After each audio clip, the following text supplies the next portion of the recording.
آج کل جو مولوی ہمیں غیر مسلم کہتے ہیں یہ اس لیے کہتے ہیں، دلیل یہ بنائی ہوئی ہے کہ جو تم لا الہ الا اللہ محمد رسول اللہ پڑھتے ہو تو اوپر سے محمد رسول اللہ کہتے ہو، اندر سے مرزا غلام احمد کہتے ہو، انا للہ، تم پھر خدائی کا دعویٰ کیوں نہیں کرتے؟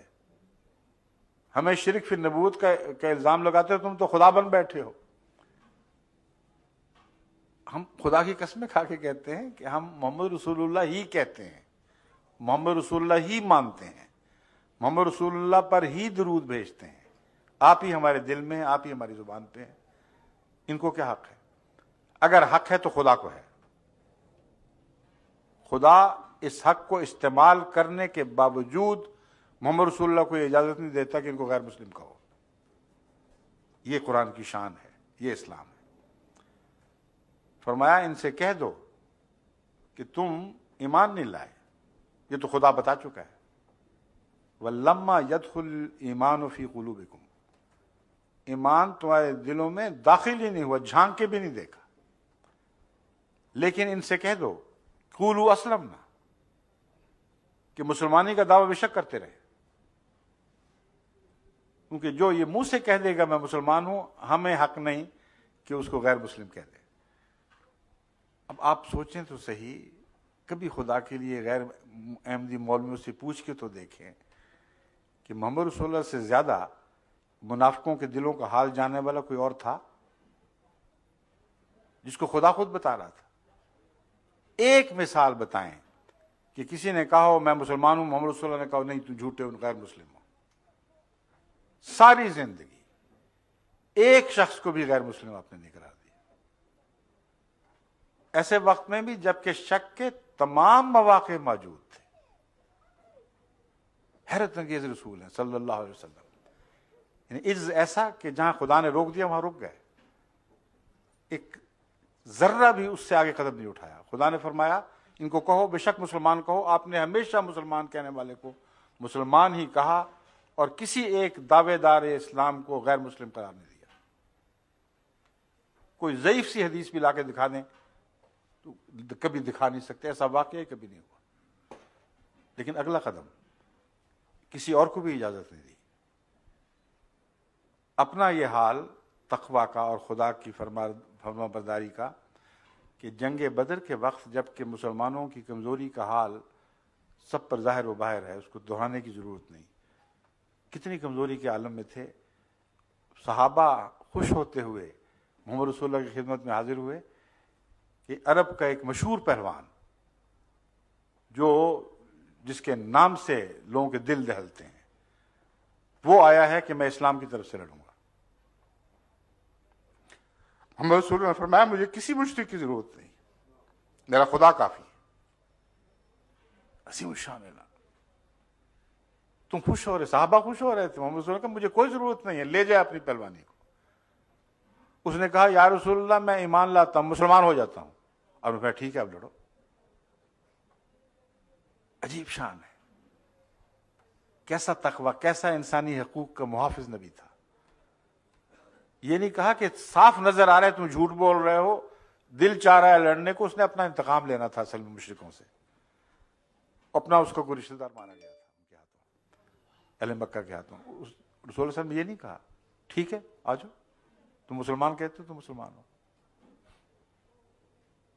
اپنا یہ فعل اور صحابہ کے اوپر ایسی سخت نگرانی کہ کسی دعوے دار کو جو اسلام کا دعویٰ کرے غیر مسلم نہیں کہنا۔ آپ نے ایک موقع پر یہ اسوہ دکھایا، ایک صحابی حاضر ہوئے، عرض کیا یا رسول اللہ ایک جہاد کے موقع پر، غالباً بدری کا تھا یا کوئی اور مجھے یاد نہیں، مگر ایک جہاد کے موقع پر ایک بڑے نامی پہلوان کو میں نے بڑی مشکل سے زیر کیا، اس کو زمین پر گرایا، اس کی چھاتی پر بیٹھا اور اسے میں ذبح کرنے لگا یا نیزہ گھونپنے لگا، جو بھی اس وقت ضرورت تھی۔ تو اس نے کہا لا الہ الا اللہ۔ میں نے کہا دھوکہ دیتے ہو اس وقت، اب جب کہ موت سر پہ کھڑی ہے، میں نہیں مانتا تمہارا لا الہ الا اللہ، اور میں نے اس کو قتل کر دیا۔ وہ کہتے ہیں رسول اللہ صلی اللہ علیہ وسلم اتنے ناراض ہوئے، اتنے ناراض ہوئے کہ میں نے کہا کاش میں آج سے پہلے پیدا نہ ہوا ہوتا، کاش میں آج سے پہلے مسلمان نہ ہوا ہوتا۔ اور بار بار یہ فرما رہے تھے ہل لا شققت قلبہ ہل لا شققت قلبہ، تو نے دل چیر کے کیوں نہ دیکھ لیا؟ وہ سچ بول رہا تھا جھوٹ بول رہا تھا؟ کون ہے جو دل چیر کے دیکھ سکتا؟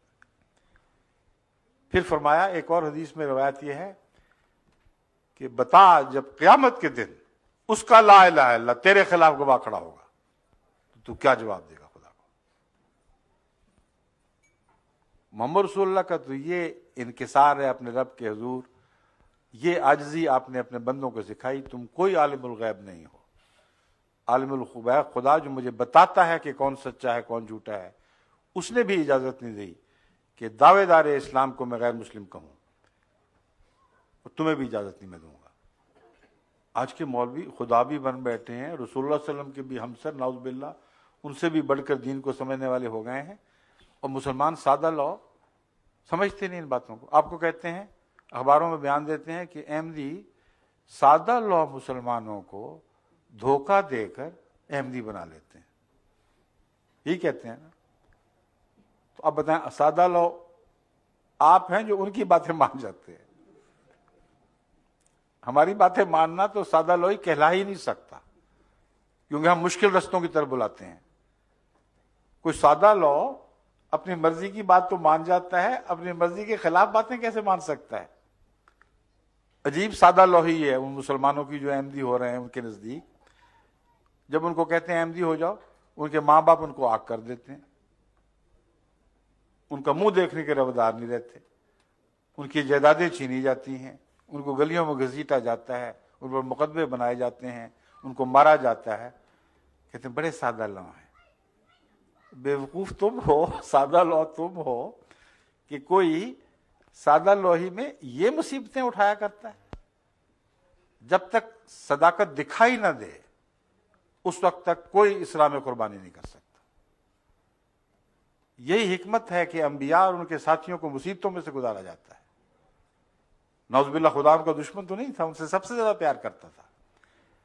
اگر ایمان آسان ہو جاتا، اگر ایمان کی قیمت نہ دینی پڑتی، تو پھر جتنے جھوٹے بے ایمان تھے وہ دولتیں اکٹھی کرنے کے لیے، مفت کی سرداریوں کے لیے سب سے پہلے ایمان لانے والے ہوتے. لیکن ایمان کی قیمت دینی پڑتی ہے. جان قربان، عزت قربان، دولت قربان، تعلقات قربان، رشتہ داریاں قربان. اس کو سادہ لوہی کون کہہ سکتا ہے؟ کچھ سمجھا ہے، کچھ دیکھا ہے انہوں نے تو ایمان لائے ہیں. اس لیے سادہ لوگ وہ ہیں جو آرام کی زندگی میں چلے جا رہے ہیں، ان کی باتیں مان رہے ہیں، کہتے ہیں ٹھیک ہے، کیا ضرورت ہے مصیبت میں پڑنے کی، ٹھیک ہے دیکھی جائے گی. تو آپ سادہ لو نہ بنیں، غور کریں احمدیت کے پیغام پر. یہ ایک حقیقت بن کر ابھر چکی ہے، اور یہ دیکھیں کہ اگر وہ سچے ہیں کہ ہم غیر مسلم ہیں تو ہم سب کو ایک غیر مسلم نے اسلام کیوں سکھا دیا؟